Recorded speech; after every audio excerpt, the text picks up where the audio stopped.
All yours. Thank you. Salam alaikum, gentlemen. Walaikum salam. Happy to see you, even in such a close and friendly environment. But I'm really happy to see you. So what will happen today? I will share my screen, and I'll ask you in advance for some apologies in case that the technology will fail us for some time. In case that it happens, hopefully everything will be okay. But otherwise, it should be just fine. So I will just start sharing the screen, and then we'll take it from there.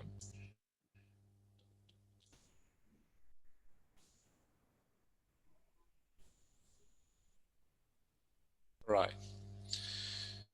So here we have the presentation. Is anyone able to see it now? I'll just click on slideshow to make it big. All right. I think we should be able to see it. Yeah, is it okay? Good. So welcome to your session on conflict management. This is a quite warm presentation. It has been finished a few minutes ago, and I'm happy to say a few words about myself. Thank you very much, Ali, for your extensive presentation. It's almost nothing left for me to say from this perspective. Just briefly, I'm a Romanian national, currently living in England. So hello from the beautiful UK weather. It's been raining for the last 3 days continuously, and they're like 6 degrees. So if you have a better weather there, just enjoy it.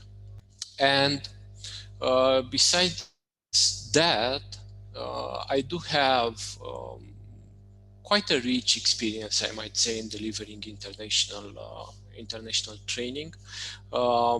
That's why I preferred to use the world map and to show you a bit the countries where I have delivered projects, basically. So I was born in Romania, and then worked for a while in Romania, and then moved to South America in Chile, where I spent some time developing a coaching project. And then I came back to Romania, and I started traveling. I got this position with the KPA Institute, and this is how I met Ali, because I had some projects in Pakistan, Iran.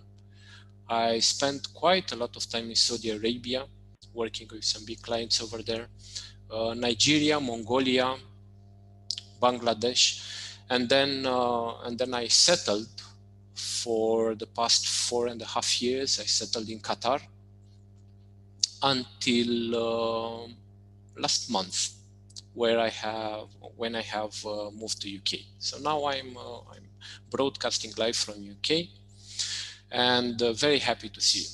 That's pretty much about me. I will not insist more on this, but I do hope to see you at some point in the future, and have the opportunity of getting each other better. Good. So since I heard some background noise, now this is a very good moment to introduce this slide, which is related to few advices for a smooth session. Considering the distance, I would also rely on your non-verbal communication. Hello, someone is joining us. Yeah. All right. Someone trying to join us. Please go ahead. Someone trying to join us. Please go ahead. Right. That's very good. So briefly, I would also rely on your non-verbal communication. Just let me know through using the sign language whether you can hear me well or not, you agree, disagree, and so on and so forth, because we need to compensate somehow the fact that we don't see each other face to face. Also, in terms of ensuring that we have some good experience, good online experience, I would kindly ask you to mute your microphone. However, if you want to intervene at one point or to express your point of view, no worries. Just make a sign, raise a hand, raise a finger, or whatever sign you want, in order to for me to stop, and give you the floor. Then with camera, I love some of your backgrounds. They're super interesting. I wish I was so inspired as you are right now. So that's it looks like you did a very good job from this perspective. We'll be here for more or less an hour and a half. Let's see how the situation, how the dynamic goes. So if you, I would highly appreciate if you try to limit your distractions, like your phones on silent, which I'm going to do with my phone right now. I'll be, turn it off. And then I know that you're always used to, to sit in front of your computer. So try to keep the number of multitasks as low as possible. And whenever we do get into conversations, and I'll try to engage into some conversations from now on, I will just look forward to see your inputs. Okay, that's pretty much it. I don't want to bring any more advices from this perspective. I'm quite sure that you have quite extensive experience in attending some calls. Now it's the new face-to-face training. So I'll just move on. All right. So what I was planning to achieve together with you today. We have few objectives. We also have few activities. So in terms of dynamic, hopefully you'll not let me talk continuously. I can talk, but I'll not be as interesting as I can be unless you're engaging with me. And by the end of the session, what I'm planning to do is to help everyone better understand the root causes or some factors which may cause conflicts, and just to give you a bit of awareness, of different situations which may escalate, or that to develop that sixth sense where you can actually feel a situation which is about to happen and might escalate into a conflict. Also,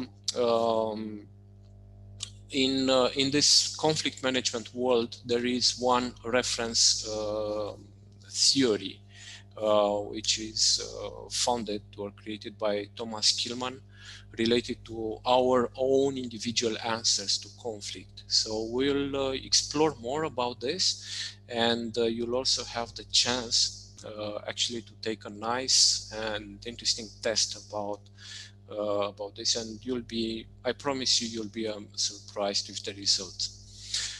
Then you're going to focus, because we are all human, we're going to focus on managing a bit the emotions. Obviously, in 2 hours, we can't do much about that. But what I'm interested is actually to increase a bit your appetite into, or, to allow you to give some time to focus on your emotions and how do you engage others constructively. Then, through a series of activities and some of the topics which are going to be approached today, you'll also try to see what is the positive impact of the conflict in the team. And finally, a big chunk of the presentation is going to be focused on these 12 competencies of conflict resolution. Now, to be honest, I haven't invented these competencies. I actually found them very well aligned with our topic, and these were developed by one civil organization in Australia, which which is called the Network Resolution Team or the Conflict Resolution Team in Australia. And this is an organization founded in 1986, and it deals with conflicts from governmental and political conflicts to individual conflicts. So basically all range of conflicts, and it's an organization founded by psychologists, and the same lady who actually founded the organization, she's still running it today. So they kind of have an extensive experience in conflict management, and from this perspective I said, okay, this is worth sharing with you. You know, it's a material tested, so we don't reinvent the wheel. It's worth sharing with you what are these 12 competencies with some examples. And guess what? At the end of the session, we'll also have a sort of quiz, which is going to be delivered in a competitive manner. So whoever is going to be the winner, Ali has some prizes for him, even if Ali didn't know anything about this. But now it's his job of being creative and make sure that the winner will get some prizes for that. Right. With your permission, I'll just cut the cheese and enter into the subject. And as I said, I know I can talk a lot, but you're way more experienced and on a completely other level than you know, just sitting in front of a computer and listening to some weird guy from a rainy England. So what I would suggest is actually to have a first interaction between us, and I'd like to ask you if you ever had a conflict, and I'm quite sure that the answer is yes from this perspective. But my invitation for the next one or 2 minutes is to use the chat box. Ali, do we have the chat available for them? Guys, do you see the chat box? Actually, I am unable to see the chat box, and Talha was sharing with me. Once the presentation is on, the chat box disappears. So see if we can, if it is possible to do without it, because I'm unable. So I will. What I can do is to stop the screen sharing for this activity, you know, and then to look at the chat and then to come back to the slides, because the slides are as they are. So bottom line, gents, I'd be interested in two things. One is to ask for your input related to what is a conflict from your perspective. Yeah, how does this, like, what does a conflict mean to you? And I'm only interested in 1-2 words from each other. And why? Because I'm not going to give you a definition of a conflict. Yeah? We're not going to create the theory of the conflict and so on. But what we are going to do is to take it on your individual level, on our individual level, and say, okay, what does a conflict mean to me? Whether it's I don't know, personal or in the workplace. You'll see most of the presentation will be focused on the conflicts related to workplace. So that is one thing related to the conflict, and I'll invite you to use the chat. And then also the next question, I'll just show you the question from this perspective. The next question is, once you introduce your input related to what a conflict means to you, 1 or 2 represent, when you hear the word conflict, what is the first thing it comes into your mind? And then the second, what kind of impact had this conflict on you?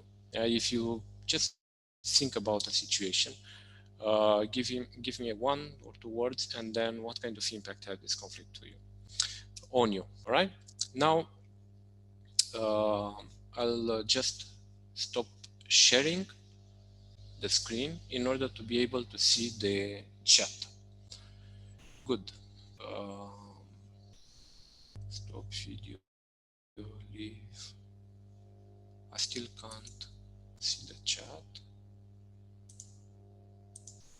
Security participants. Do you see the chat? No, even I don't see the chat box. You don't see the chat? Yeah, I don't see the chat box. All right. All right, then, gentlemen, in this case, let's do like this. Yeah, let's take it the traditional way. Let's assume that we are actually face to face, and please feel free to unmute yourself. I will share the screen again. Please feel free to unmute yourself and share with us the answer to this question. And where is this one? MTM. Okay. Stop sharing. Good. So, what I would be interested in, what do you think when you hear the word conflict? Please feel free to unmute yourself and talk. Disagreement. And impact will be distraction. Okay. It will impact me as distracted way of doing work mine. That's actually a very cool answer, right? So disagreement, and then the impact will be distraction. Okay, yeah. That's very true. It applies to me as well. What about the others? Feel free to join the conversation. So, what does the conflict means to you, and what impact did you feel it has on you? This is a difference between point of view of the two men. To maybe this is in a team in a professional manner. This may be the variance among the point of view among the senior and the juniors and the horizontal and vertically, not only within one tree, but maybe across the departments also. But so there are so many conflicts arises in our organization. So, and the most importantly, the impact of the conflict is to decline the productivity process, and this is stop the progress of the supply chain or the process flow. So this is break the momentum of the flow. So this is the conflict and its impact, in my point of view. That is a very valid point of view. Thank you very much. What my key takeaway from here is that you can actually have a conflict on multiple directions or multiple plans in the same time, or even you can have an entire team involved into a conflict. And yes, I've been I've been through that, and indeed the processes, the flow, the decisions are getting slower, the bureaucracy is getting higher, and everyone goes to, everyone chases mistakes when this happens. Yeah, sounds familiar, I have to be honest. That's very cool. Happy to hear this. Happy to hear this. It's absolutely right. Who else wants to share?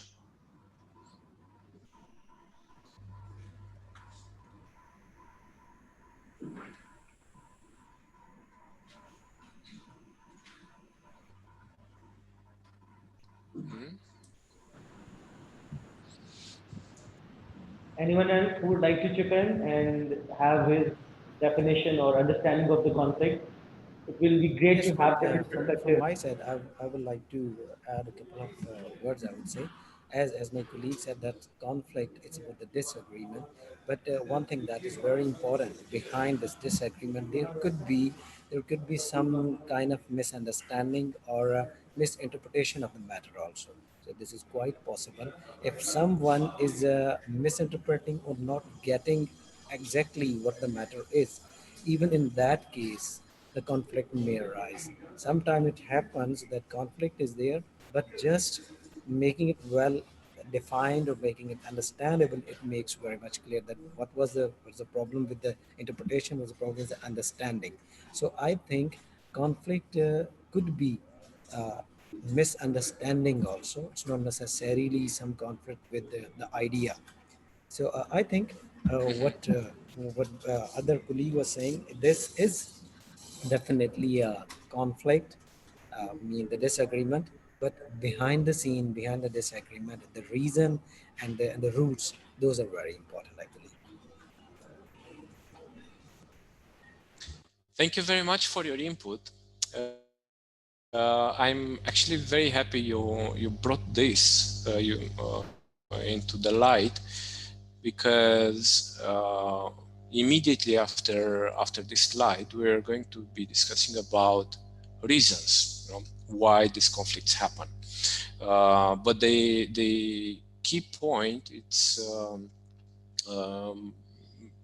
absolutely valid here, saying that, okay, you may see the situation, you perceive it as a conflict and so, but you also need to understand why is this happening, and it's absolutely true.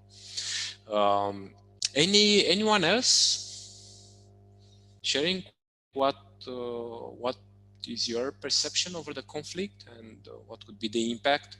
We saw process disruption, we saw distraction, we also saw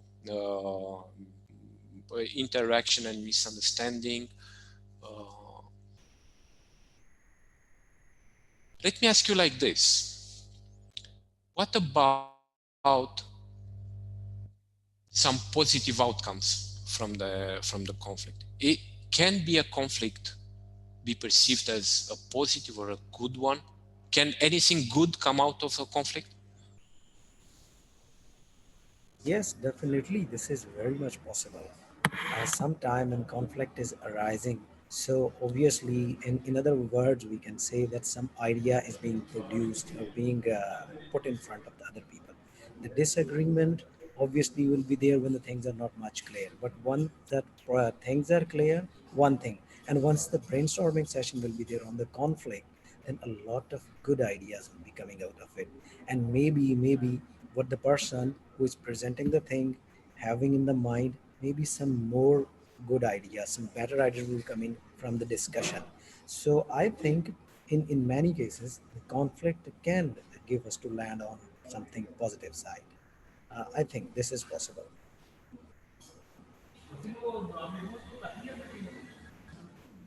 Absolutely. Absolutely.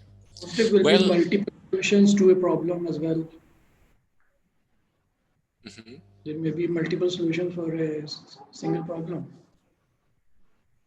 Absolutely, yeah. Multiple solutions to one problem, and by the contrary, generating this conflict of ideas, or even starting with a conflict, you may actually end up in what we call today innovation, right? Just imagine a few hundred years ago, during the Industrial Revolution, how many people actually opposed coming to work with machines, or for a machine, or using machines, or using the railway, and so on and so forth. And look where we are here today. But look now, during our COVID timings, how many of us did actually think we are going to spend online more time than we're going to spend with our families? Or working remotely. I know in your case, I think you still need to go to work and so on, but your life has been disrupted heavily.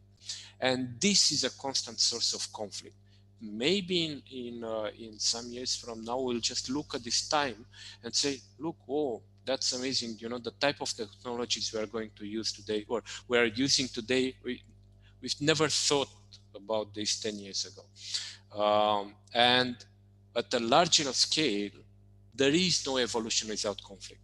There is no innovation without conflict, because there will always be detractors. There will always be people saying, no, the things are done this way because we have procedures. And then you'll always have people who are going to say, no, let's challenge those procedures. And here you have the conflict.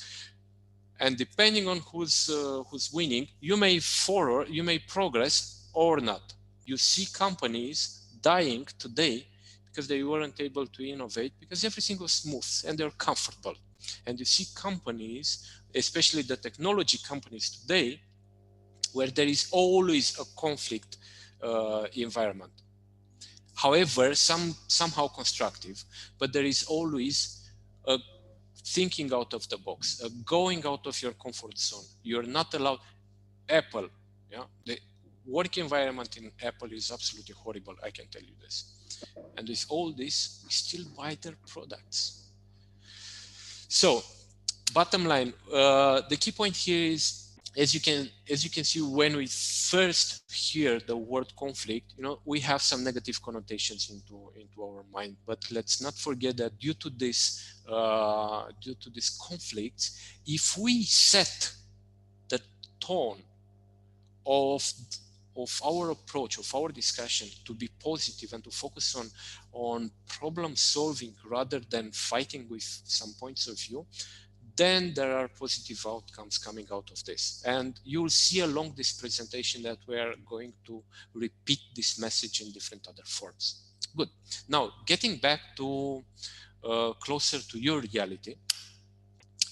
Here I have, I just found a code related to this. The conflict is the beginning of consciousness. This is what we're going to start today. If we become more aware of the conflict, how conflict works, what are the mechanisms behind, then our situational awareness will increase and our capability of managing conflicts will increase. So this is what I'm planning for today. Now, what I was wondering when I created this presentation, obviously I had this option, of bringing you theories, very nice and completely useless from country to country, to be honest, depending on your reality. And the question which came into my mind was, okay, but how is the Pakistani reality actually? Because in Qatar was different, yeah. In UK is completely different. Here they rather have efforts put into sexual harassment, bullying, inclusion, diversion, and so on, which in South Asia is not necessarily the case. But the question is, what's going on actually in Pakistan? And I would invite you for a very brief activity with two main purposes. One is for you to work together. Think about your organization, think about MTM, yeah, and try to map or try to brainstorm, right? What could be those reasons of conflict in your organization? Yeah? I'm not necessarily interested in any other organization from Pakistan, any other company, and so on. Just please be specific to MTM, because this will bring actually more value on the next slides. That's one thing, yeah? Is it clear? So what we're going to do is actually to discuss what are the reasons, yeah? Where are these conflicts coming from, yeah? And Iftikhar, from this perspective, he started saying that, okay, it might be a misunderstanding. Now, this is the task. How we're going to do this? I would like to introduce you to a tool called Jamboard. And Jamboard, it's a website. It works like a whiteboard in itself, just it's virtual. And I have created a space for you to discuss and put your stickers over there. The question is, Ali, how can I send a link to our colleagues now? The link to Jamboard, how is it possible to send it? Are we supposed to do this activity? I mean, are we going ahead with this activity? I mean, if there is a way to send a link, we're going ahead with these activities. Actually, if there is not a way to send a link, most probably I don't see any way to send the link, because I am unable to see the chat box. I don't know where has it disappeared, or something went wrong with Zoom, or earlier it used to be there, but I am unable to see it in here, the chat box. okay. Do you all have access to your emails? Yes or no? Just make some signs, or so. It's very difficult to read your mind. All right, Ali, do you have their emails? Yes, we do have the emails, but You do have the email. At the moment, I do not have access to my mailbox because I'm in the meeting room. So it will be difficult for me to send Lovely. emails. However, if you send that Perfect. link, Then if you can send that link to me via WhatsApp, is it possible? I can arrange to send them the link. mhm. I'll send it to my office and they can send um, it immediately. Talha can arrange to send emails to them. Uh, is it possible for you I to share the link with me can't via send WhatsApp? it on. Through WhatsApp? No, no, by email. So Okay, then can let's do like this. It looks like technology is not necessarily our best friend. uh, So what I'm going to suggest you, gentlemen, is to do like this. Do you see my screen? Hmm? pardon, can you come again? Hello? Yeah, just a sec. So are you able to see my screen? Yes, you can see the presentation. And now do you see my screen? No, it's just Hmm? the presentation. It's just the slide that we can see. It says that what could be the Just reasons the of slides. All right. just the slide. Yeah, just the slide. Okay. Okay. Then in this case, I'll do this. What about now? Are Yes, you able to see my screen? reasons for conflict. Is it the slide you wanted to Yeah. show? What do you see on the screen? Yes. So, gents, this is Jamboard. Yeah. Imagine that you have in front of you a whiteboard. Okay. A whiteboard, and you are in a room, and you are being asked to discuss between you about and identify reasons for conflict as you may have experienced in MTM. What I'm going to do for you, it's actually to write your inputs on sticky notes. Yeah. So please feel free to unmute yourself. Yeah. There is one gentleman who's going to enter. Okay. Please feel free to unmute yourself. Discuss between you about reasons of conflict, and I'm going to place sticky notes over there. Yeah. And after that, we're going to discuss. Okay. Now you have the floor. The overall experience would have been nicer, if you are writing by your own hand the sticky notes, but there is no issue. I can do this. Yeah, it would really have been great had they been able to, I mean, write their own and really, Yeah, it is but yeah, technology. it's fine. I always say technology, if it is a blessing on one side, it makes you handicap on the other side, and we are on the other side today.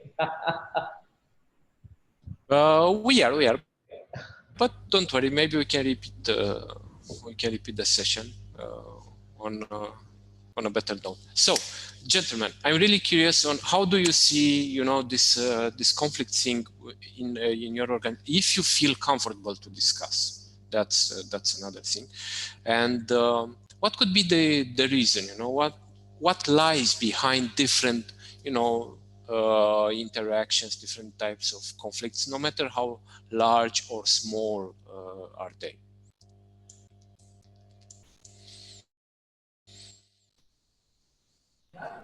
To be honest, I don't hear too many people. Iftikhar, please Marius, save me. Marius, Yeah. is this Jamboard technique? Is it something like that? We used with the Delphi technique. Once we studied during my university time. That's a Delphi technique. Is there some matter is raised, and you take some chats, take some little leaves. You write your point of view regarding that particular situation, and you suggest some solution of that, and those little Yeah. leaves are put there, and then those are consulted by the people, by the analyzers. They go for that, they look at different kind of suggestions, and then they take some steps towards that, which one is better, and they Yeah. In look at that. Is that something like that? absolutely.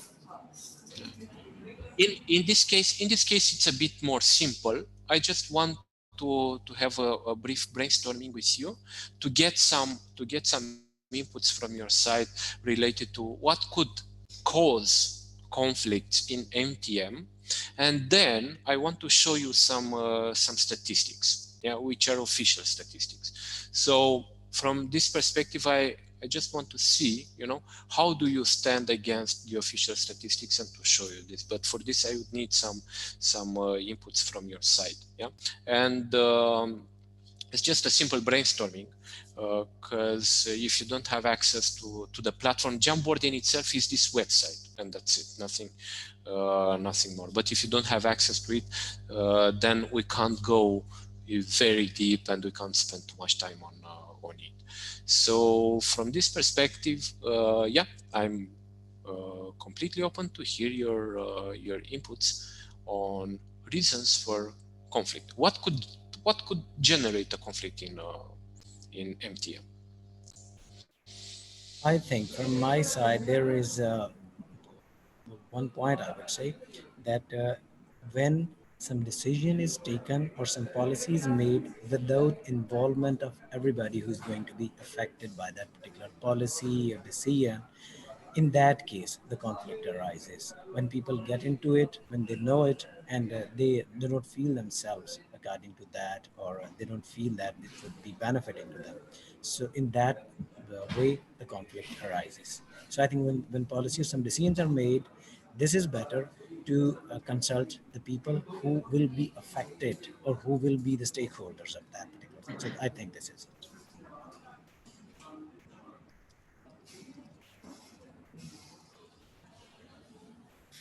Yeah, amazing. Thank you. This is the kind of answer I'm looking for. Thank you very much for this. Other color, green. Who wants to share with me a sticky note with green color? Come on, it's your color, so we should have more candidates for that. Thank you very much, Iftikhar, for your answer. Reasons for conflict might be difference of priorities among team members in any particular way.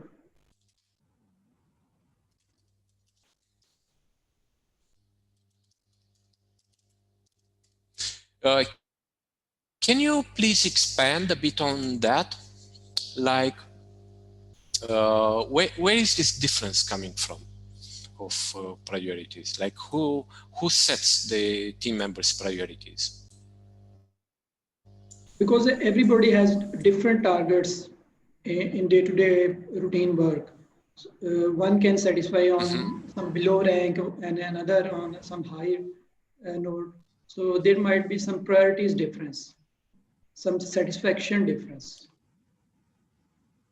That's what I want to say. Yeah.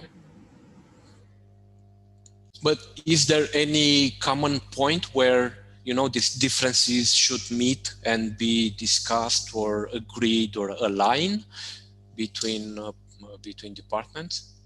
Yeah, of course, there might be some common points where they can be aligned at that level.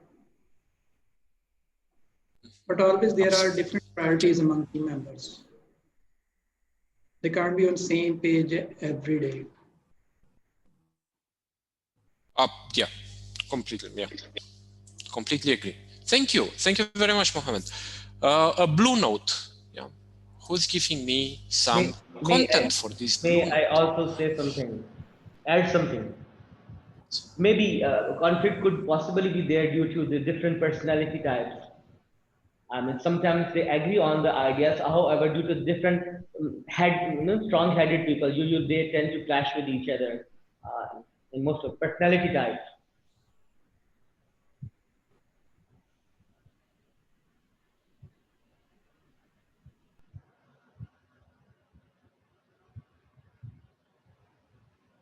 Kind of conflict like this, because it immediately I think Masood, that's speeds off the runway.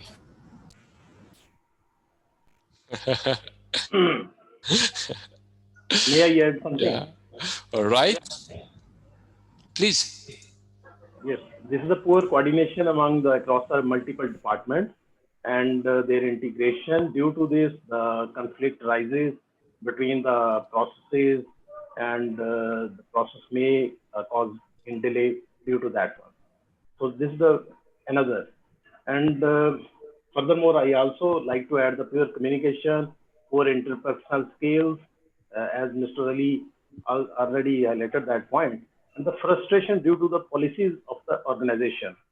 This is also a point on which the people fought by the conflicts personally, individually, and in a team way. Absolutely. Thank you very much. That was a completely unexpected, extensive feedback. Thank you. Welcome. That's very cool. Gents, one more note at least, the orange one, but please feel free to share as much as you want.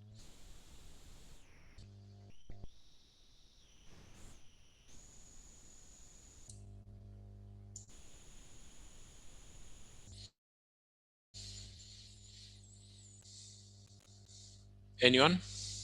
Last note?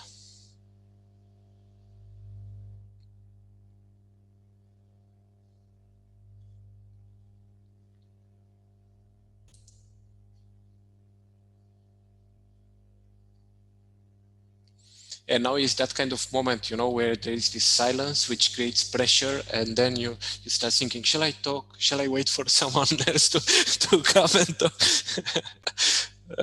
So yeah, the last note, please. So we had policies so far. We had poor coordination and among departments. We have poor communication among people. We have a difference in priorities. We have again policies which are not necessarily created or developed based on everyone's I can share one more point. feedback. I believe one color has been left, so I can share one more point. Burnout situations. Yes. Burnout situations. If Yes. somebody is stressed out, he is likely to have conflicts with others. Burnout situations at workplaces. Burnout, yeah. Burnout situations. This is a very HR related, yeah, burnout, right? But it's, yeah, it's absolutely right, absolutely right. Thank you very much. So I will put this here. Good. Gents, thank you very much for your inputs. As I can see, there is some sort of common pain point related to policies, and there is also, you know, a very common reason related to poor communication and priorities. Usually, these two elements, they go hand in hand. Priorities and communication, you know, depending on what's the strategy of your team or the strategy of your department, then you also need to communicate this. And the bigger the organization, and I know you'll agree with me, the more overlaps you'll see, the more repetitive actions and sometimes more resources spent into obtaining the same level of quality and performance from this perspective. Because yes, we have a lot of processes, a lot of people, so then you have a lot of repetitive actions. Thank you very much for this. Now what I'm going to do is to stop sharing this one and come back to the presentation. I will share the screen with the presentation, and I'll continue because I was very happy to find a study which was done, let's say, on a small scale, but it was implemented in Pakistan by some PhD students across Pakistani organizations. And and this study was counting the effects of conflicts in organizational sectors in Pakistan. And there are only two sectors which have been analyzed: manufacturing, and guess what? You're the representative of this sector, and services. I will not insist on services, but I will just give you the numbers from manufacturing, and then I would I would kindly ask you to share your opinion whether you feel that these numbers are representative or not for you.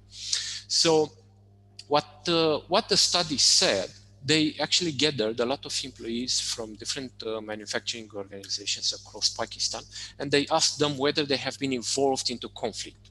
And guess what? 100% of the people coming from manufacturing sector, they said, yes, I have been involved into conflicts in the last 24 months.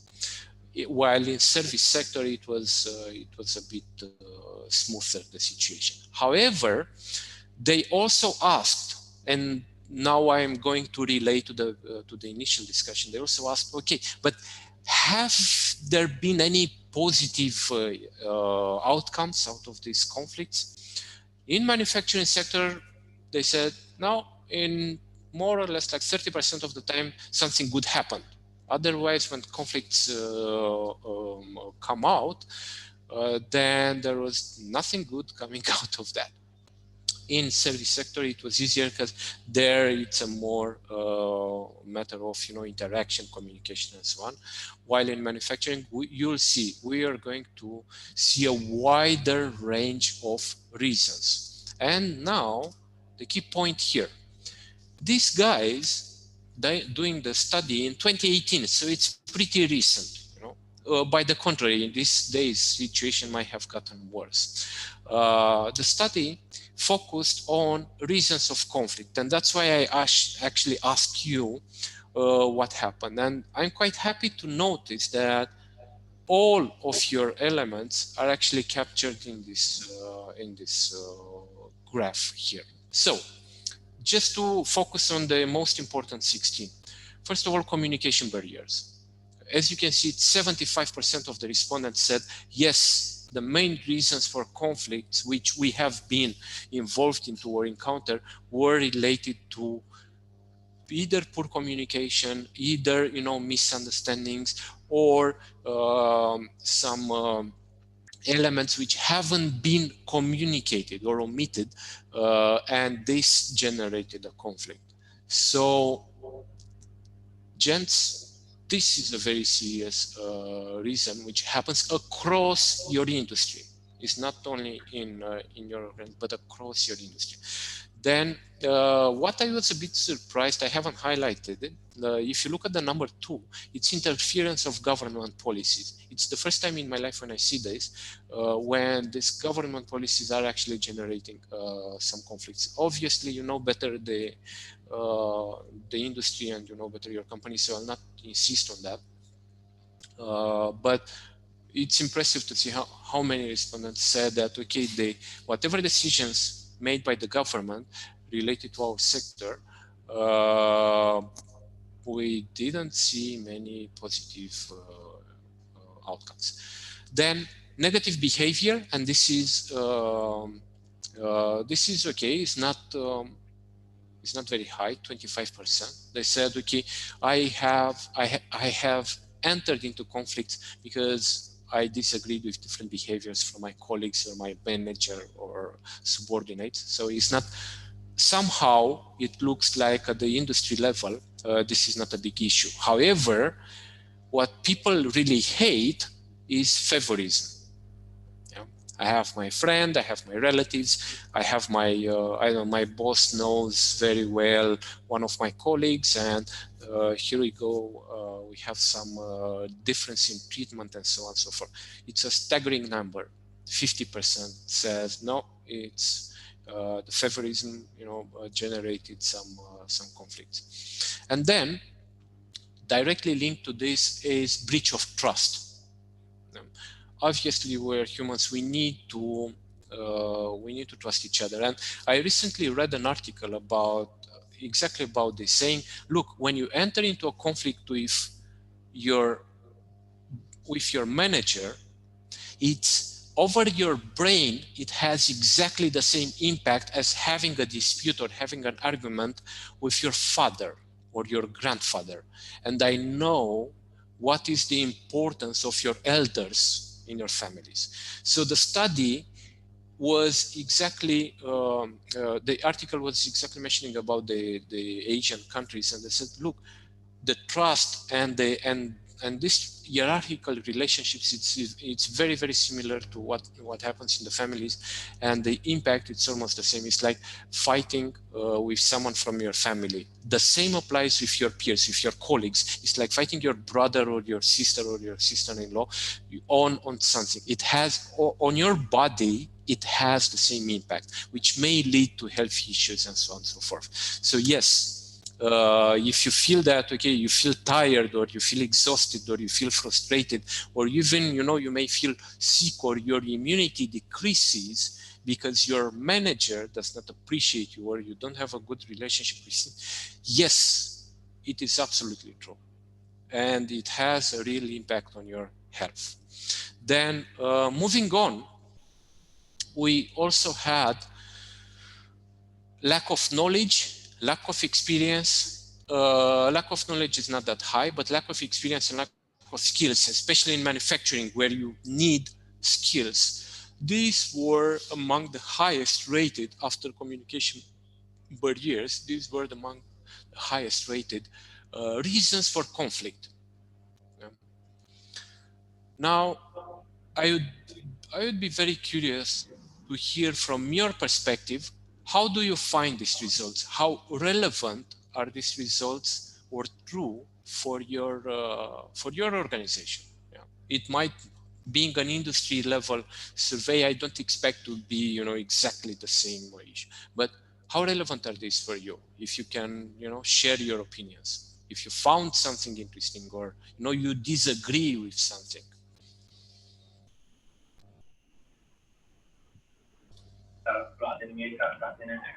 There are so many things. Lack of knowledge and the lack of experience, both are vital.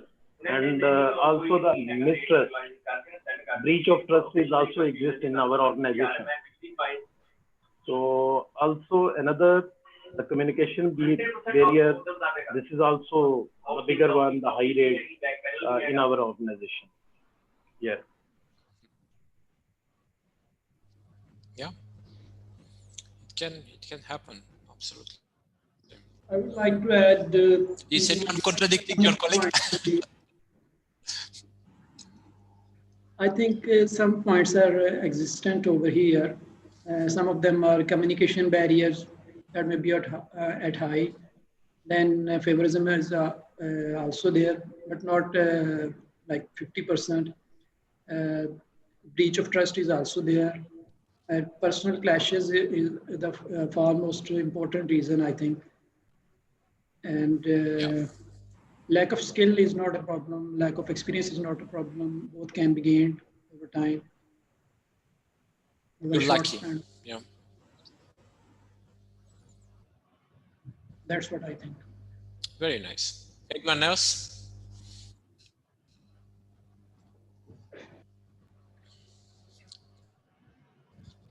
Ali, how do you find them? How do you find these numbers here? Because you have another perspective a bit, yeah, and access to more information. Pardon, can you come again? What was your question? How do you find the numbers from your perspective as organizational development? The numbers, the percentages, you're talking about the responses? Yeah. Do you see them reflecting in MTM as well?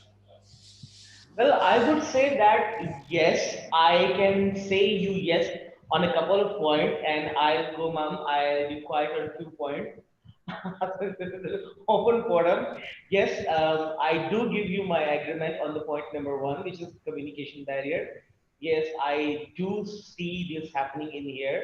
I see a lot of conflicts in here because of the communication barriers. So you have my agreement, and you have encircled favoritism. Favoritism. No, a bit disagreement, and then you have the third point, breach of trust. Well, I would like to skip it for some obvious reasons. And then point number 10, personal clashes between employees. Oh yes, definitely, I give you my agreement.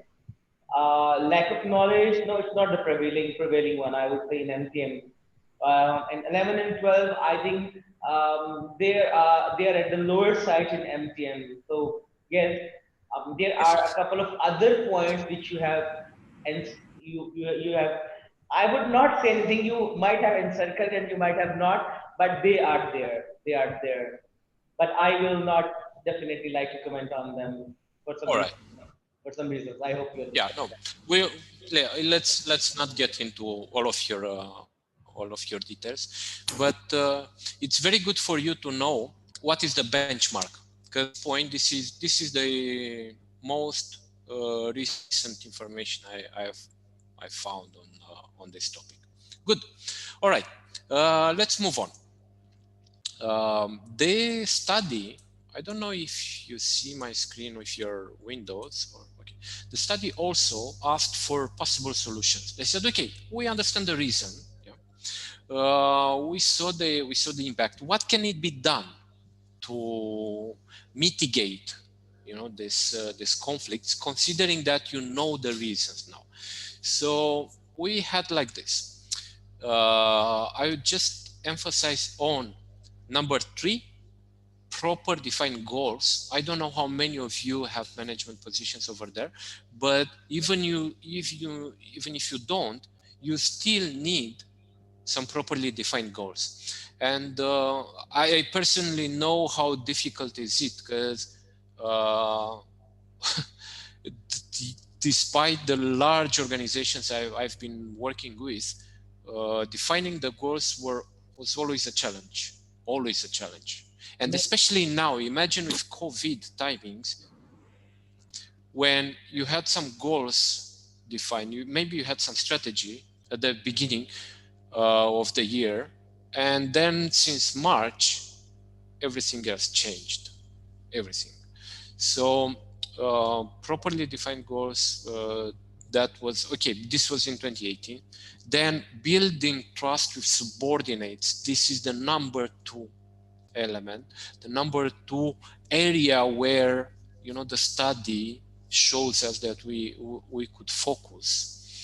And then improvement in communication, plus friendly behavior of the compromising. I personally tend to disagree with this, with compromising, not because it's not, this is a pure management tool, compromise, but you can't run a large organization based on compromising elements, because this put in jeopardy the entire organization. But otherwise, yeah. What is your take on this? May I add? What would you see from this list? Ma'am, if Please. you ask me to pick 2 or Please. 3 points out of all these three, to manage a conflict or manage conflicting situations, my take would be I'll go with the point number 1. As I'm a strong believer that properly handled communication can do wonders for you, provided you know how to handle the communication. Then I'll go for the point number 6, build trust with subordinates. And then, yes, now at number 3, I would go for proper defined goals. I'll go for these 3 points, improvement in communication. My first and topmost point will be improvement in communication, where I do see that it has got, I mean, 50% responses in favor of it, but it will be on top of my list, communication, because I strongly believe that if you can handle communication, it can do wonders for you. So that's my input. So let's hear from others as well. You know, in the same time, you can't have an efficient and proper communication without having trust between parties. Yeah, you will never get the truth, and you'll never get, you know, the key message if you don't trust me or I don't trust you. So this is so it's like, you know, chicken and egg. I firmly believe Which one's if you comes? have I firmly believe if you have transparency in your communication, which should is supported by some visible actions, concrete actions, then trust will always be there. So communication. Let's hear from others as well. That was my perspective actually. Thank you. Anyone else would like to share? Yes, I I would would like like to to go share with my first point. point, improvement in communication, then proper defined rules, and then build trust with subordinates. I think these three points are far most important for building Mohammed, trust thank you. and possible solutions. Thank you. From my side, I think the point number 6, build trust with the subordinates, that should be ranked at top, because no doubt improvement in communication is having its very vital role. But once the trust is built, only in that case people will focus your communication, will even will like to listen you. If they don't have any trust in you, if they have shaky sort of feeling towards that, then obviously the communication will not be giving that much optimum results. But at the same time, communication definitely plays its role to build the trust. So if we say that these 2 points go with each other, sometimes the first one is at the top, sometimes the second one.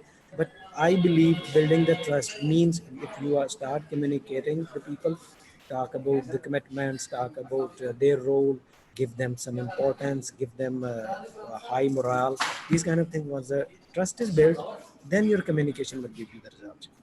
That's what I believe. Absolutely. From my side, the most important thing is one version of truth. And this is the important part which come all together on one page to build a trust, not blind, not mistrust, but in a smart trust way. Yes. Yeah, it's absolutely correct. Absolutely correct. Yeah, if you have the ethics high, if you have the policy and you have clear communication, then there is one type of truth, as you said. Good, gents. Thank you very much for your involvement. I would just suggest to move on and show you a bit another perspective. Yeah, it's quite related. It's quite related to the one you mentioned. On a more human note, there is a lady called Anne Rake, and she wrote few books on leadership, on happiness at work. Yeah. And actually, her bestseller, she's from US, her bestseller is called "Why Are We Happy at Work?" In the meantime, a few years ago, she wrote an article in Harvard Business Review called "Why Do We Fight at Work?" And in this article, she mentioned, it's a very, very simple thing. She mentioned 3 main sources of conflict at work. One, it's personal insecurity.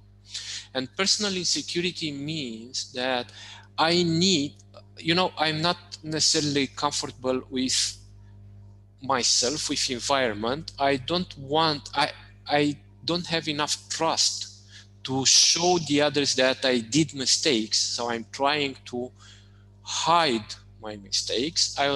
This way, my behaviors and my communication will also be impacted and molded on what the organization wants me to do. So that's personal insecurity. Then we also have power and control. So is this fight or desire for power and for having power, for having the control.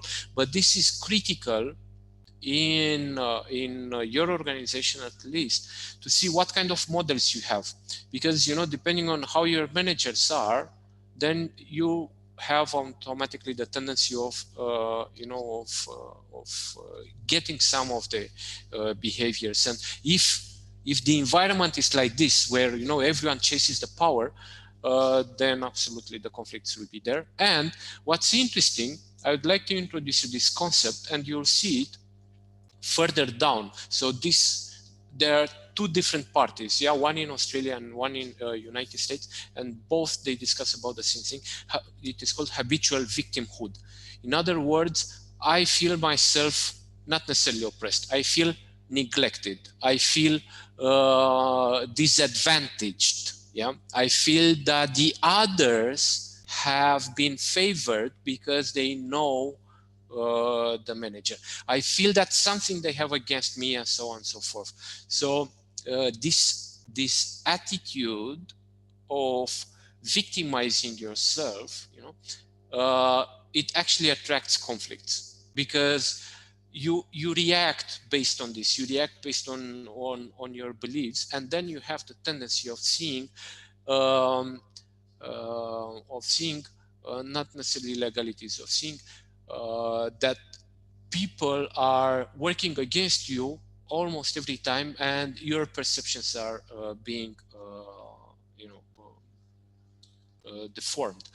So from this perspective, you'll also see another approach with victimhood.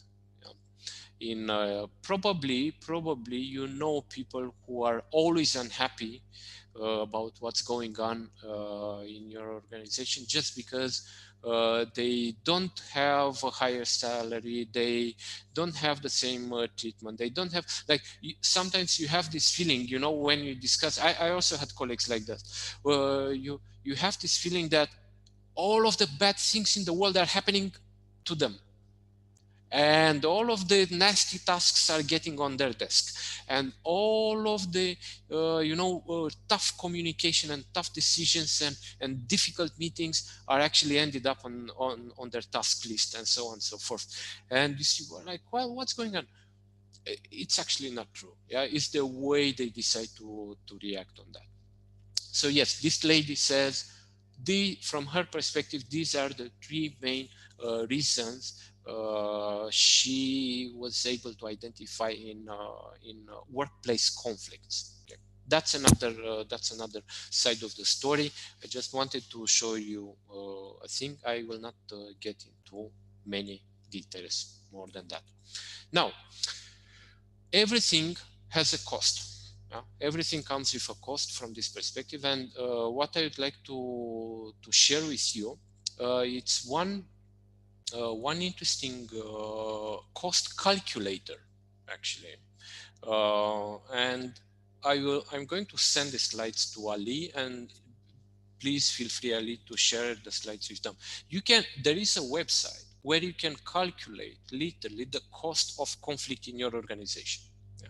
And it has a pretty complex way of calculation, this cost. And based on their approach, I have decided to show you some elements. Yeah. So cost of conflict has five main elements which are taken into account here. And first of all, we have conflicts in our organization, which means that as managers, we're going to spend some time into managing these disagreements, into trying to find out what's the truth, speaking about one type of truth, into mitigating discussions, into listening, just listening the people, and this takes some time. What's surprising is that somewhere in 2012, there was a study in US this time, purely US, saying that the managers are spending between 20 to 40% of their time dealing with conflicts, all sorts of conflicts. Yeah? Now, what's interesting, and the study clearly mentions this, we don't talk about negative conflicts only. Yeah, we also talk about disputes, looking for solutions, and so on and so forth. But it's just imagine what kind of big chunk of time it is actually spent on this, in case that you're still wondering why is it worth discussing about that. Now, as a side effect, the unproductive or wasted time includes elements which are described as presenteeism or absenteeism. From your perspective, what presenteeism means? Because absenteeism is quite obvious. Yeah, like people, try to get their sick leaves more often, and so on. We actually run a study in my former organizations in Qatar Airways, and I was working for their operational center, and we had one situation in 2017 where the neighboring countries blocked Qatari airspace. If you remember, it was kind of in a press. So we had Bahrain with Saudi Arabia, with United Arab Emirates, they blocked the Qatari airspace. So in that case, we couldn't fly using the same routes. Good. So what actually happened in that operational center, there was a huge amount of pressure, in finding new routes, in dealing with conflicts and all sorts of things.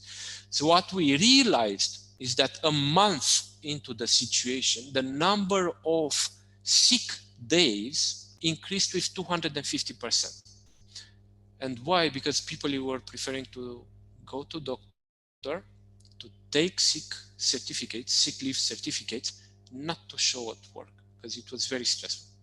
Not because they were necessarily sick, because they were avoiding coming to work. After that, the situation changed. But this is from my own experience, and I've seen it with my own eyes. So yeah, that's a case of absenteeism. And imagine, the cost, because the company was still paying the salaries and so on. But from your perspective, what is presenteeism in this case as a side effect of wasted time? Yeah, presenteeism. Like what? How is this a thing?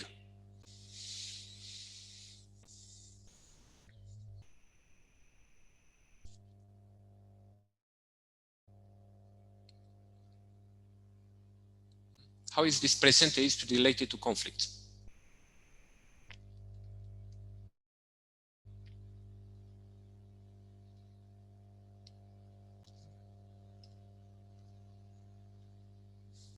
Anyone, any idea?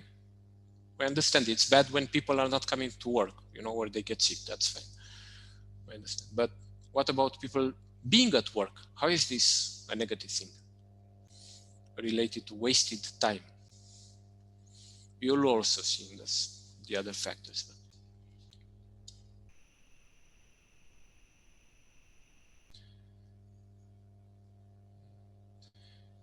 so basically you have people which are disengaged, they have entered into conflict, they spend their time into either hiding their mistakes or coming with grievances or coming with complaints, and this downsizes their productivity. This is what we talk about. So you also need to be careful on those people who are leaving, or they get sick and so on. That's one thing, but those who stay and they are involved into this, they are influenced by different conflicts, they got into this, how do they react, and what's their impact at work? This is about presenteeism. Okay, then moving on, strictly related to presenteeism, we talk about lower motivation. Gents, it's very interesting to see. And last year in Pakistan, 95% of the employees have been either not engaged, or, which is even worse, actively disengaged with their work. Being actively disengaged means that you actually gossip, and talk about your job and your manager, or against your colleagues, and so on and so forth. And this is the Gallup study from 2019. Yeah.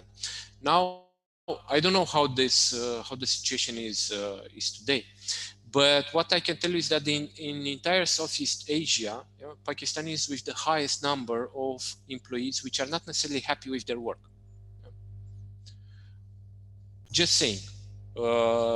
You may disagree. I have no information about your organization, how the engagement is, and so on. From my perspective, the simple fact that you are here with me today, and I had the opportunity of talking to you, this means that company actually cares about the employees. But something is alarming over there. In the same time, in terms of cost, yeah, it says that, okay, conflicts are widespread, loss of motivation and job satisfaction among employees can contribute to a decline in overall productivity. Yeah. It's very difficult at this point to calculate the cost of or to identify how lower the productivity is only based on lack of engagement.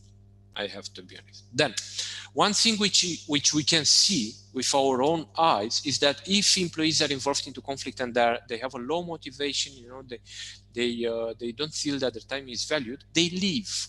They leave the company.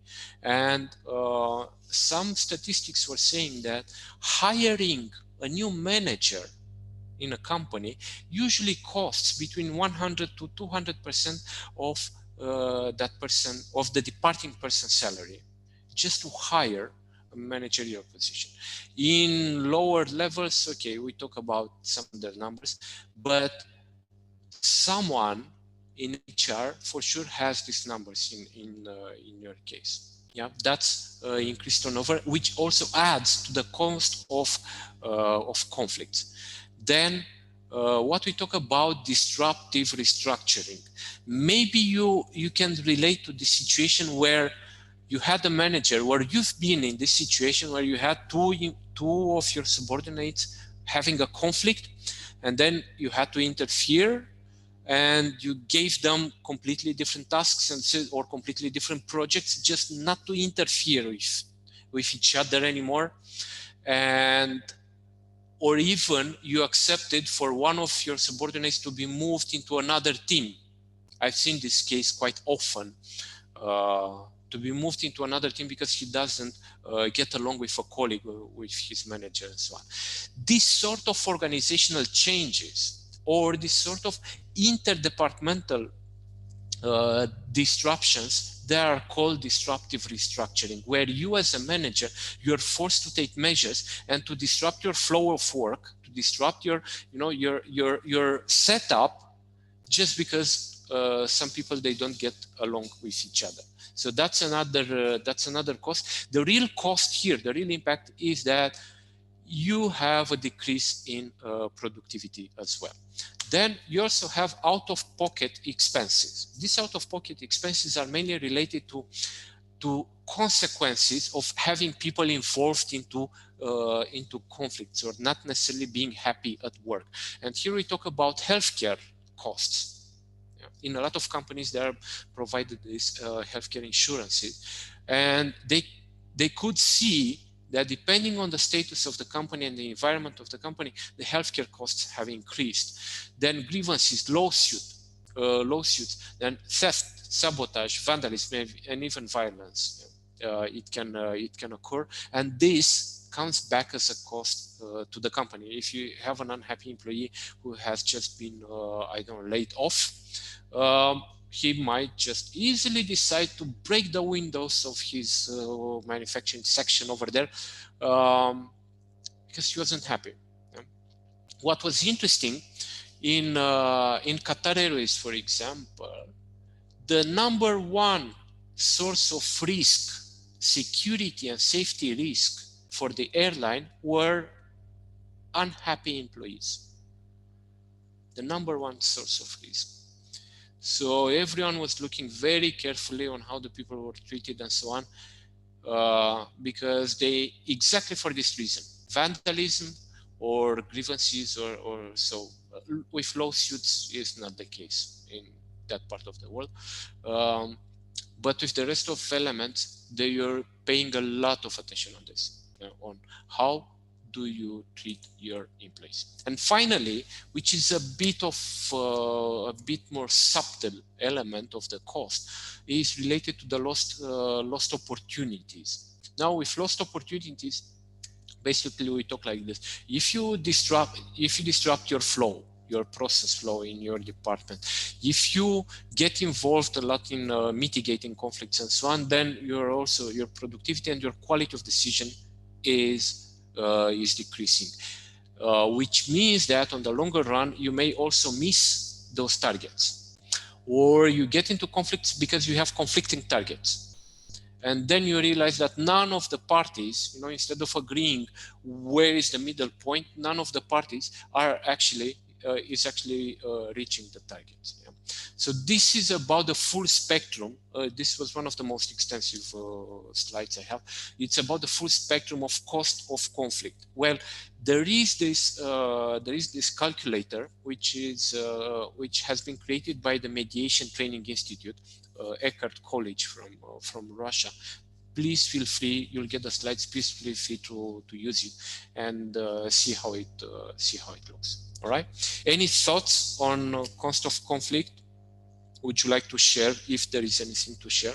I don't want to manipulate completely or monopolize the discussion.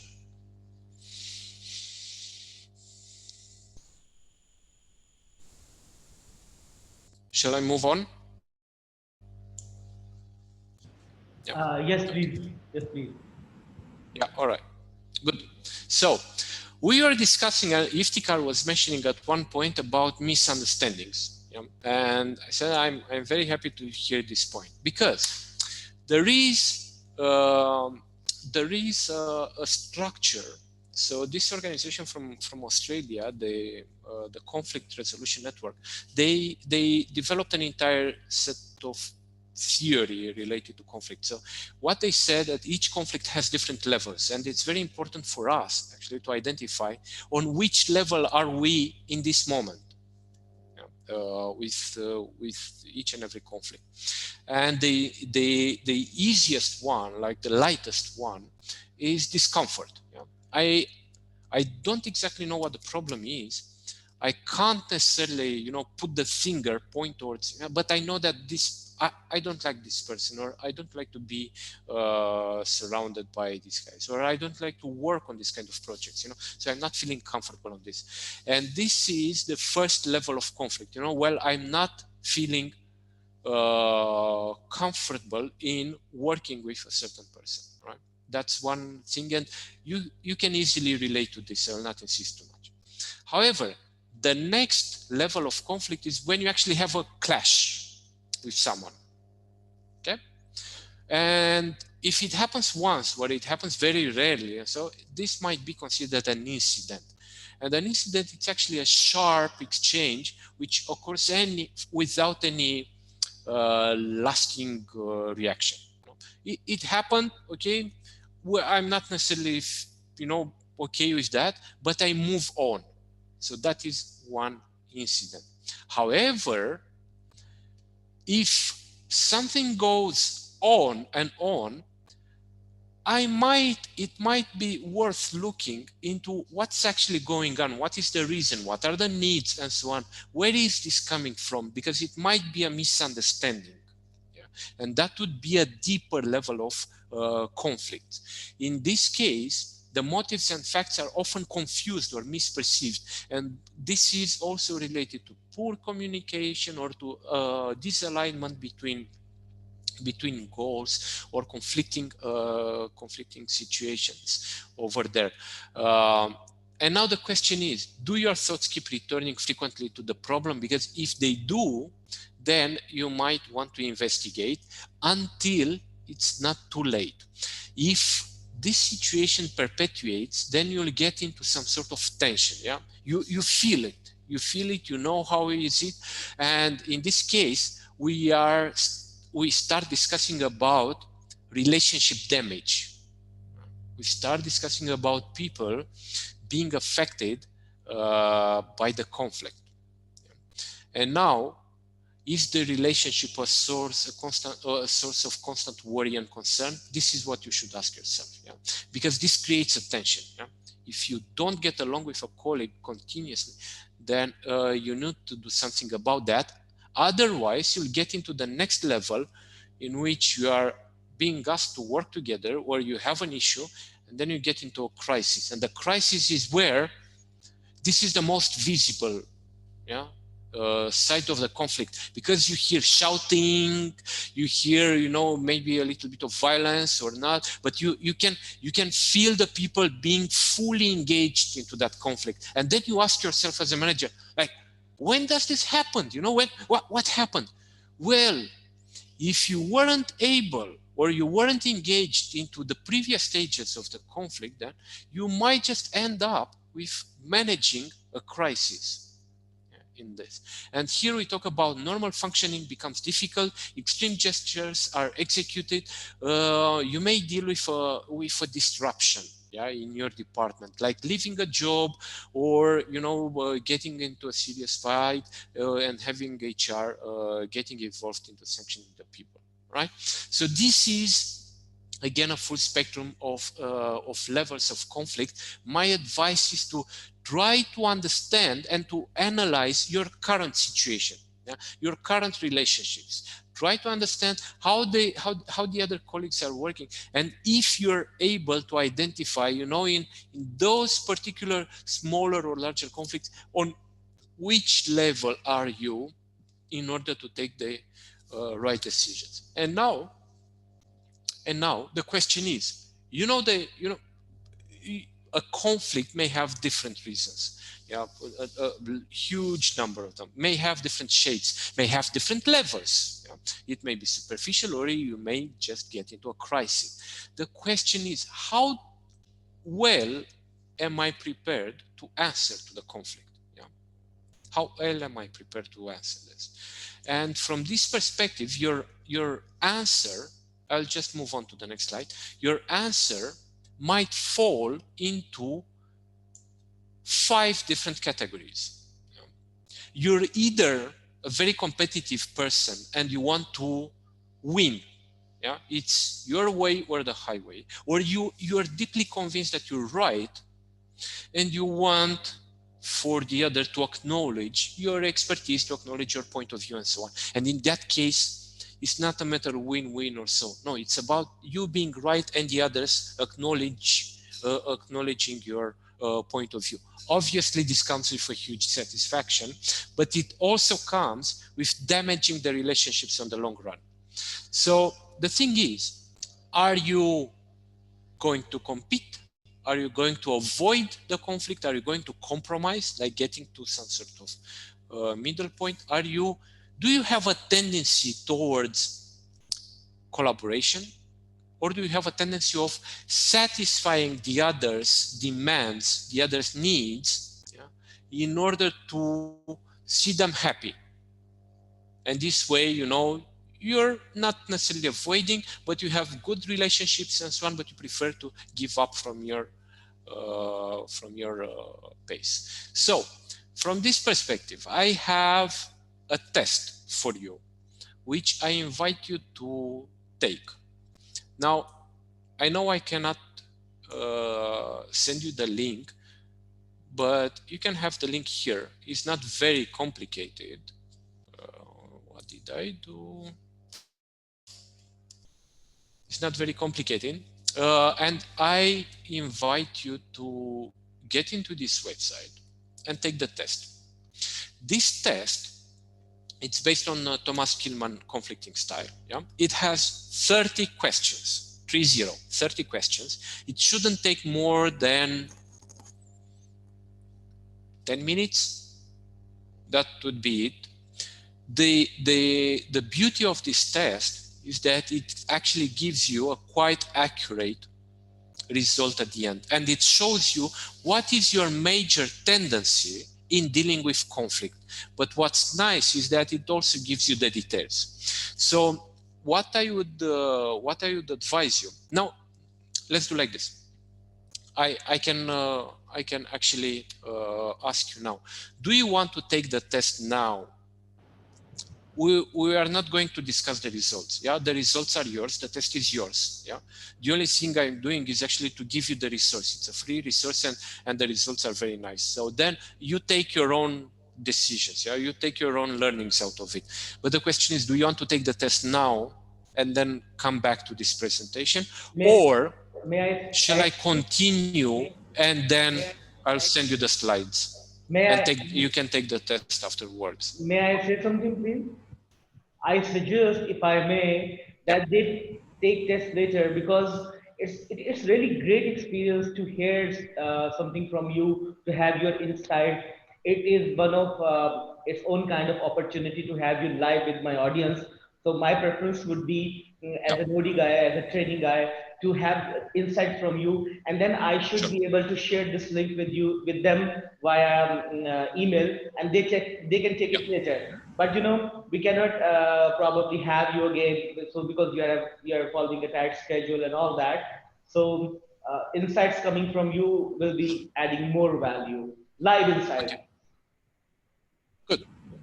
Perfect. Then let's do like this. You'll get the slides. Yeah.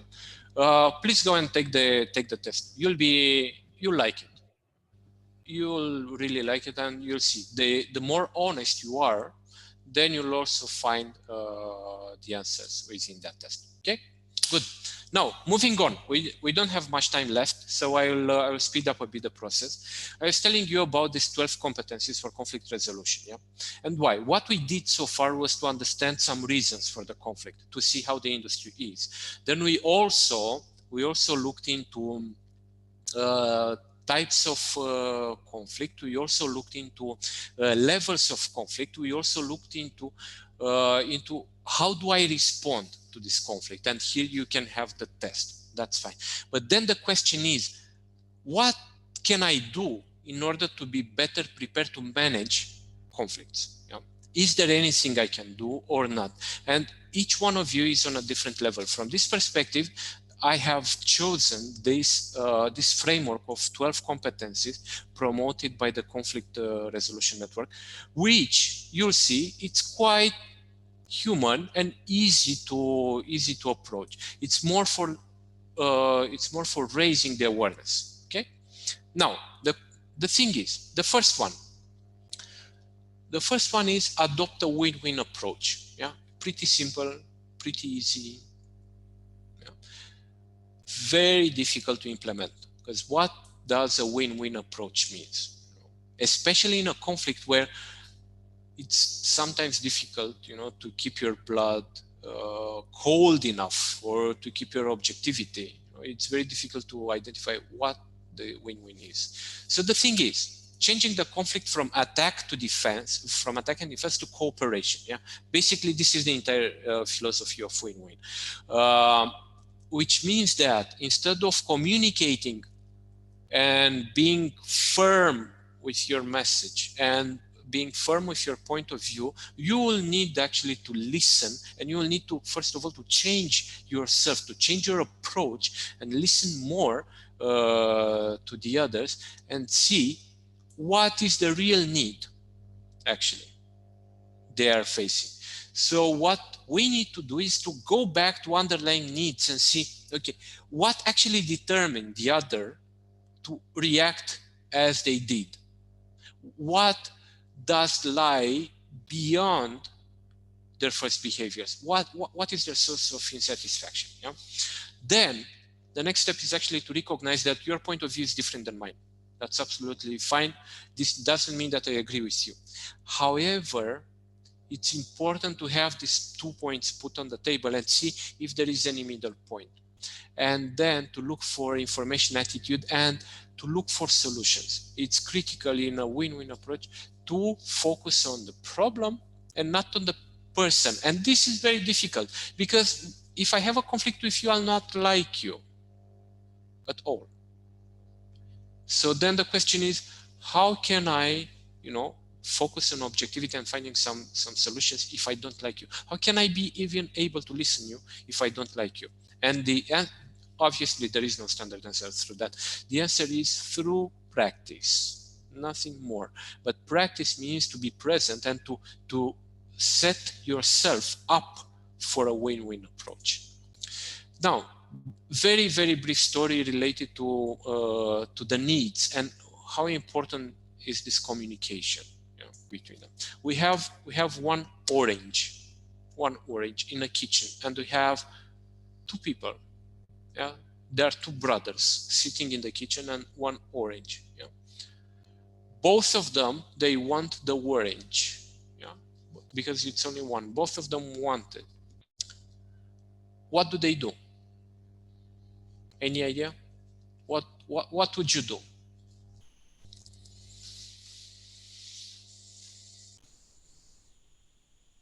What would be their first reaction?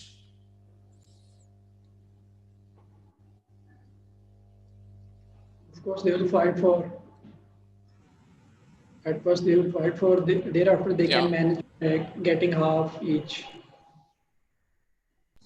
Okay, they can fight for, or they can, right? They can take it in half, right? That would be a fair solution, correct? Yeah. To take it in half. Good.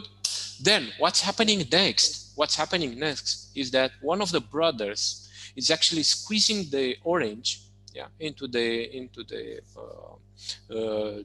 juice machine. He's squeezing the orange, and he's not happy with the quantity of juice he got from that. Okay. However, he takes the orange, the left. He takes the orange and he's throwing it away, having just a small quantity of juice. The other brother next to him, he takes the orange and he peels it off, he grinds it, and he uses it for a cake while he throws up the juicy part of the orange because he doesn't want it. Who won in this situation? Because they cut the orange in half. Who won? Second one. Why?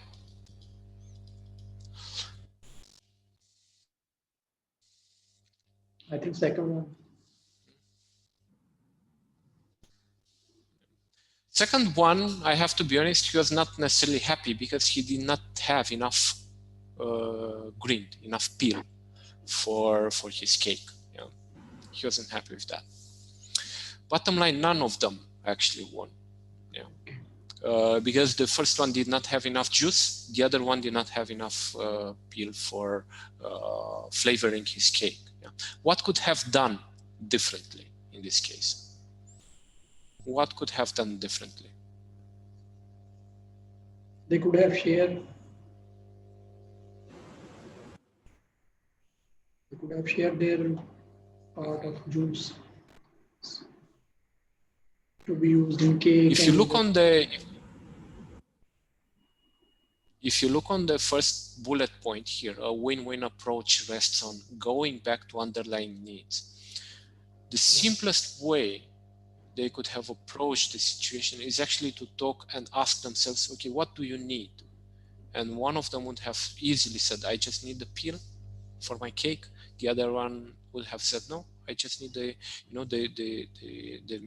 middle part because I wanted to have it for my juice. And this way, both of them would have actually won the full orange, the full side, and this way they would have got the maximum output from this discussion. Now, bottom line, this easily happens into our organizations as well, where your own perception that, okay, you get to a win-win approach might actually lead not to the best result, but to some sort of compromise where neither parties are happy, but it is what it is, because we have scarce resources. Instead of just sitting down, discussing about what is your need, what do you want to get out of it, and so on. Maybe I have something which you need, and you have something which I need. Yeah, that's actually win-win approach. Take a pause, think deeper into that. Next one, look for a creative response. Look for a creative response means actually don't take anything for granted from the beginning. And don't look for perfection. Now, these are two key concepts in conflict management: perfection and discovery. Perfection is my attitude towards being white or black, and I'm sure you have colleagues like this. Yeah. No, I'm right because these are the processes, or this is the policy, so I'm right. There is always black or white, right or wrong. Mistakes are unacceptable, and here we talk about failure, and here we talk about me, winner, you, loser. Yeah, I'm right, you're wrong. Period. Yeah, this constant chase for perfection, it's a constant source of conflicts. What we should do instead It's actually to foster in our teams, in our organization, to foster some curiosity attitude. Yeah, and one very good example I really advise you to follow is Novartis, is the pharmaceutical company. They have adopted curiosity as one of their company values, where people are encouraged to challenge systems, to challenge policies, to challenge state of being, to accept different point of views, and to get into becoming innovative, which also means that they feel more empowered and they have a higher self-esteem. From this perspective, we don't talk about winners and losers. We talk about winners, yeah, because they won, they were right, and we talk about people who are actually encouraged to learn from what did go wrong in order to avoid next time. Moving on, practice empathy. And practice empathy, it's a critical element in, it's a critical competency. If you want to be able to manage conflict, then you need empathy. From this perspective, there are three main situations related to empathy, which are strictly correlated to active listening. From this perspective, the first situation is when someone is actually transmitting some information. Yeah, when you are being briefed about something, yeah, what the speaker needs to do is to clarify some facts. What the listener needs to do is to confirm the understanding and to confirm that, okay, even if you don't like the facts, even if you don't like the situation and so on, but confirm that your understanding, your own perception over the facts, it's actually exactly the one with whatever speaker wanted to communicate. Yeah.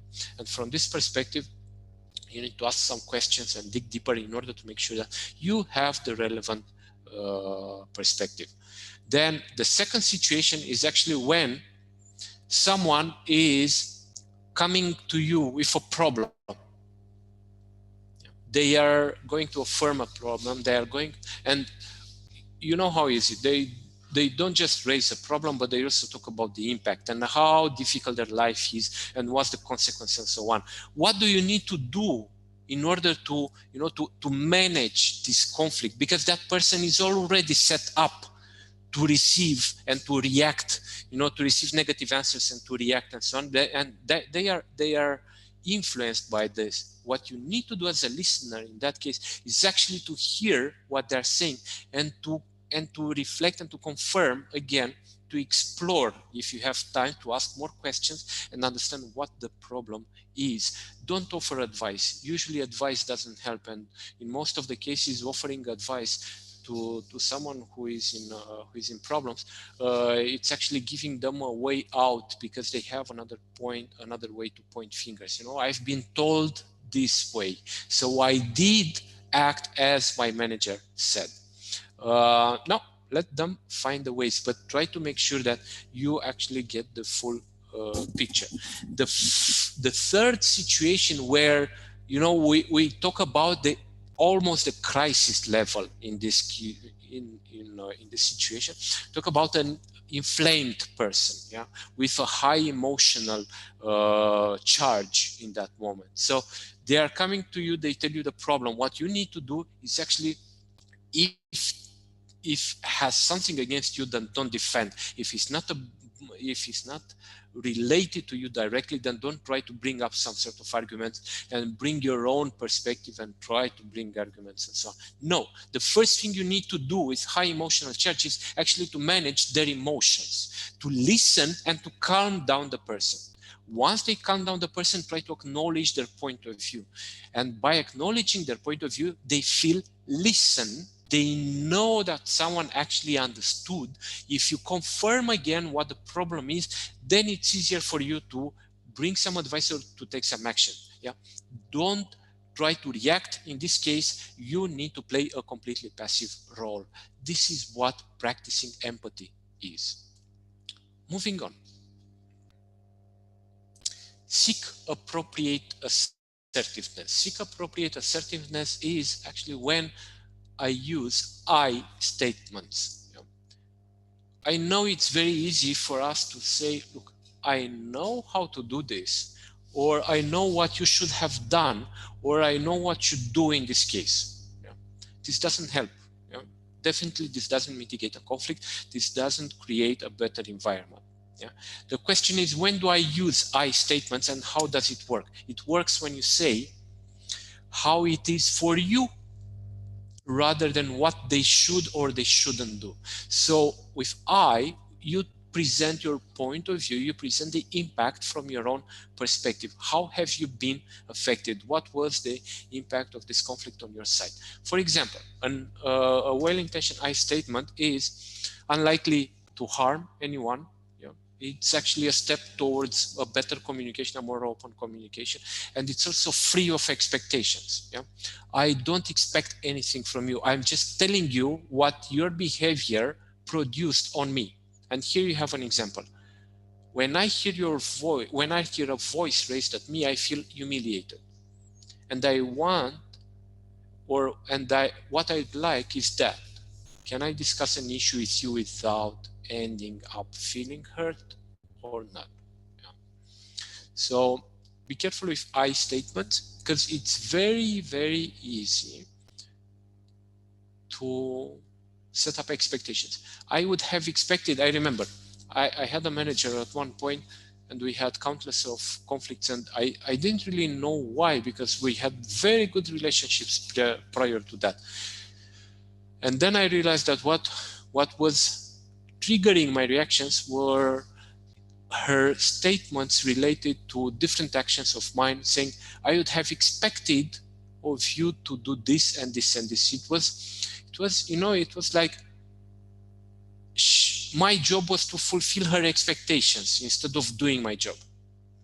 I had a horrible experience on that time, and it took months, and then finally I left the company.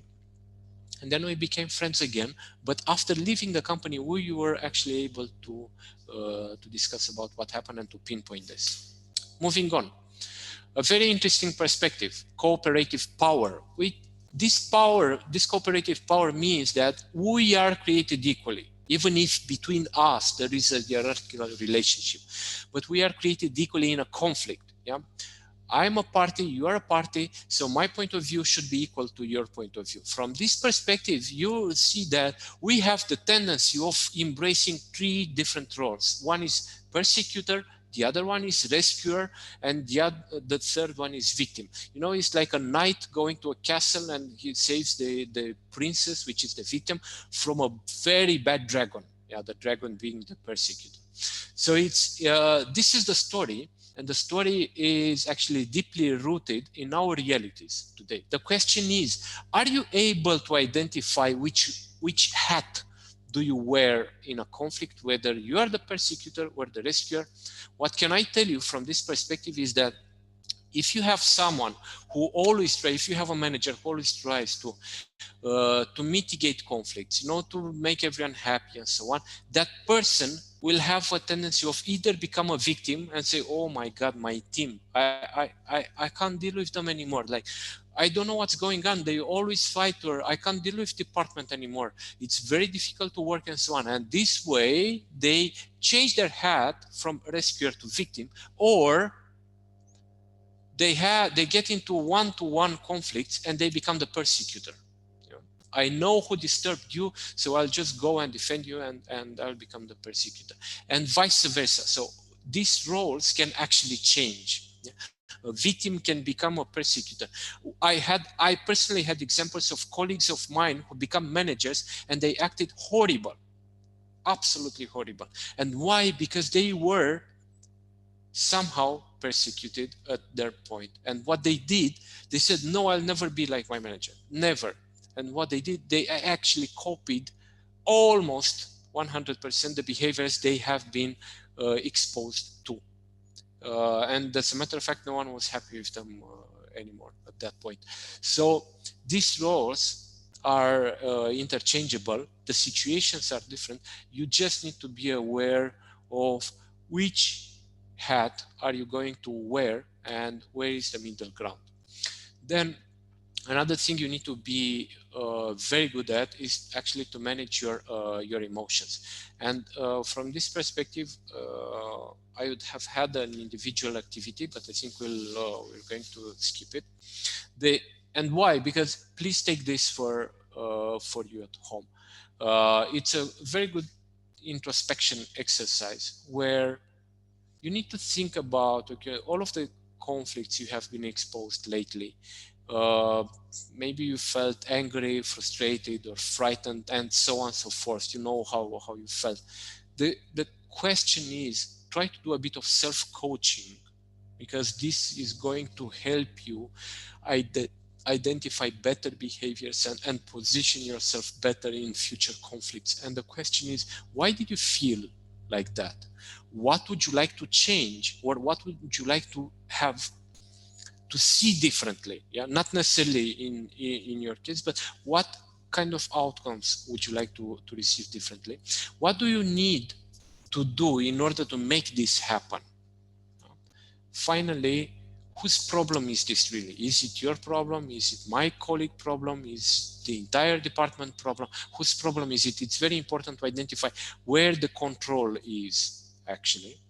And then if you think about some conflicts, some recent conflicts you had, some arguments or disagreements, and so the question is, are you sure that you actually identified the unspoken message? Like, do they like you, or they didn't like you, or they don't respect you, and so on and so forth? Because what you can see is just a symptom. The question is, what is the real message? What has triggered this? And once you answer this question, then obviously the next part is for you to get into some sort of action plan. And from this perspective, I propose you 4 goals as an individual activity. First is to aim to avoid retaliation. Yeah. Is to aim to avoid blaming others. Yeah. Then is to aim to communicate your feelings or emotions appropriately. Yeah. To make sure that the others kind of know what you feel and what is the impact of their behaviors. Yeah? No one actually cares if you're like deeply frustrated all the time and so on and so forth. But what do they care is, what is the impact of my behavior on you? Yeah. And here it's important to be honest and to come with some facts, or to describe a situation, and then they'll listen to you. And then finally, if the communication between you and the others is not appropriate, yeah, just have a backup plan. Like what would happen if the things are not going well? Yeah, what action can I take? So from this perspective, this is your this would be your homework. Then willingness to resolve. You need to show some willingness to resolve the conflict, but how? Not mitigating the conflict between 2 parties. That's another thing. Willingness to change your perspective. This is what actually helps managing the conflict a lot. To check and to challenge your perspective. And this perspective, it is called projection from conflict management point of view. A projection is what we see, what we expect from the others, and how do we link the other's behavior with our own expectations. Yeah, it's a reflection of ourselves. So what's critical here is to identify what is the hook. The hook is the quality of behavior in the other person that inflames, that bothers me. Yeah, which in itself, if someone is eating and it makes some noise, yeah, the gesture in itself is neutral. It shouldn't affect anyone. But if it bothers me, yeah, I also need to ask myself, why does he bother me? Yeah, why don't I like this? Maybe because I don't like that noise. Maybe because I have a sensibility to the noise in itself, or the smell, or the way the person talks, and so on and so forth. So I need first to see into myself and see what is the trigger of my reaction, and not just to go to him and say, you know what, shut up, just go and eat in some other place. I don't like the way you eat, or to be more polite, because this is what's actually happening in reality, you just take your plate and you avoid him next time. But the problem is not that, because next time someone else will repeat this. The problem is with you. So the question is, what is the hook? What is the trigger? And if there is anything I can work on that. So being willing to resolve. When you enter into a conflict, you also need to understand what exactly disturbed you. What was the trigger in that behavior? You need to recognize and acknowledge the projection. That's my expectation. This is what's happening to me, and I don't want you to continue with that. Finally, we are getting closer to the end. Mapping the conflict. This is very easy. When you have a conflict where you have multiple parties involved or disagreement, and you are mentioning about entire teams or entire departments, it's very good to analyze this in advance and to map the conflict. What does it mean? It means that try to identify, first of all, who is involved into this. What are the key players into this? It may be a manager, a line manager. It may be the CEO. It may be the finance director. It may be some regular personnel and so on and so forth. Who is involved in this? Try to see what are their names, and just think what, for everyone or for every group you're considering, what are their needs and what are their fears, because usually the reactions are based on some needs which are either not communicated or they are not known, and some fears. So knowing this, you'll also shed some light on what kind of attitude or strategy do you need to adopt. If you know that the line manager only wants to protect his people, despite the recent layoffs and so on and so forth, then you'll also know how to react and how to discuss about that, because you know his need, you know his fear, and you can approach based on that. But you need to run a bit of analysis, especially in a multiple or in a complex conflicts, because until you don't know their interests, it's very difficult to identify what could be the solution to mitigate that. Finally, learn to develop options. This is a very interesting thing, and it's my advice for you to expand your knowledge, and don't just go for the low-hanging fruit. Basically, how do I develop options? There are some techniques: chunking, researching, goal setting. So the thing is, what do I want to obtain from this conflict or from this situation? Do I need more information about this? And if I do, then maybe it's worth taking it on smaller parts. And then once I have my information about the conflict, the thing is, how do I generate some solutions? What kind of solution? It may be low-hanging fruit, obvious solutions. Yes, it's maybe worth laying off people, but in the same time, is there any other way? What is my lateral thinking from this perspective? If I dismantle, in equipment, or if I give up to a full team, is this practical? Will I have any problems, and so on and so forth? So the question is, okay, you chunk it, then you map your solutions, you come up with all of the possible solutions, and then you start negotiating with the parties. But it's very... May I say? Actually, we are left with 5 minutes. There's another meeting scheduled, and they have to use the same ID. We have another meeting scheduled, which will be starting in 10 minutes. 5 minutes. Okay, thank you. 5 minutes, it's okay. Great. Thank you. 5 minutes. Okay. So finally, once you have some information, you have some tools, then you can also enter into negotiation, because you're fully prepared. And what's more important than that, always look for a closure. Always look for a sort of agreement, and try to go back to the initial situation and see, has the problem been solved or not. So this is a cycle. Obviously, if you are fully prepared and you have more information, you know the needs, you know what was the reason for having that conflict, then your negotiation is quite easy. As a framework, what you can do is actually to reframe the problem, to respond to the problem and not react to their reactions, and try to keep them to focus all of the parties on the problem in order to find solutions. Otherwise, you'll just end up into reacting to their reactions and so on and so forth. Then it's very difficult for someone to just to negotiate constantly and get personally involved into that. However, it's very beneficial for someone to act as a mediator. Yeah, you have multiple parties. What's critical for mediation is to clarify from the beginning the process and to position yourself outside the conflict. If the people, the 2 or 3 or 10 parties involved into that conflict perceive you as being outside of the conflict and your role is there to mitigate and facilitate the communication and reach to a common agreement, then it's very easy. If they don't want to get into a mediation process, you'll never get to a result. This is the critical element for mediation. If the parties don't agree to mediate the conflict, or for you to mediate the conflict, then you'll never get the outcome.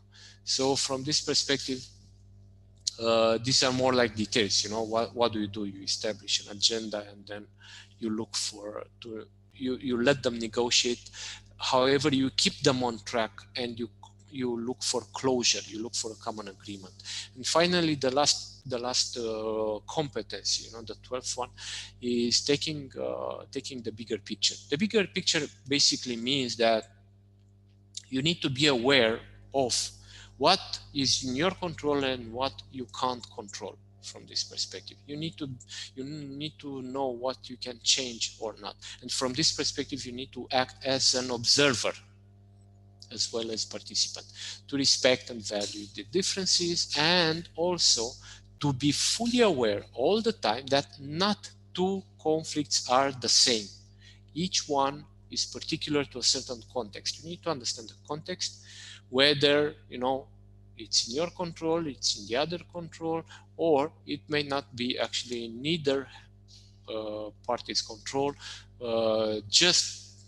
It is what it is, and you need to either escalate or de-escalate this. So for this, you need actually to be emotionally disengaged, to pull yourself out of this and to observe and to research. Okay? That is my side. Thank you. A special thanks to Mr. Ali, who actually connected the dots. This is that's why you actually have multiple dots over there, because he's a very, very good connector. Questions? I think we still have like 2 or 3 minutes for questions, right?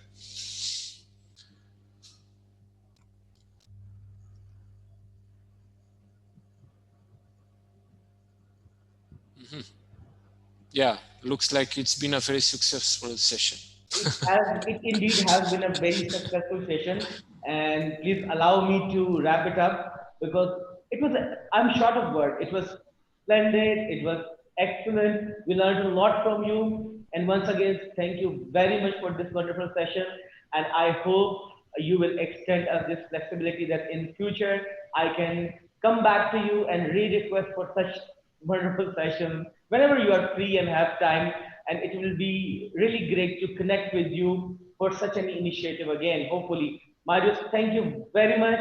Actually, I'm just short of time. There is another meeting which is supposed to start at 4:45. I mean, 5 minutes left. I shall be in touch with you. And once again, thanks a lot. You're very welcome. Please feel free to share the slides, and please feel free to just to go through those resources, tests and so on, because they're very interesting, and then you'll get a better grasp of that. Otherwise, it's in your hands. Yeah, it's in your hands. Thank you very much for having me and for your involvement. Thank you. Thank you very much for saying. Okay, guys, take care. Bye-bye. Bye-bye. Good luck. Good luck. Yo.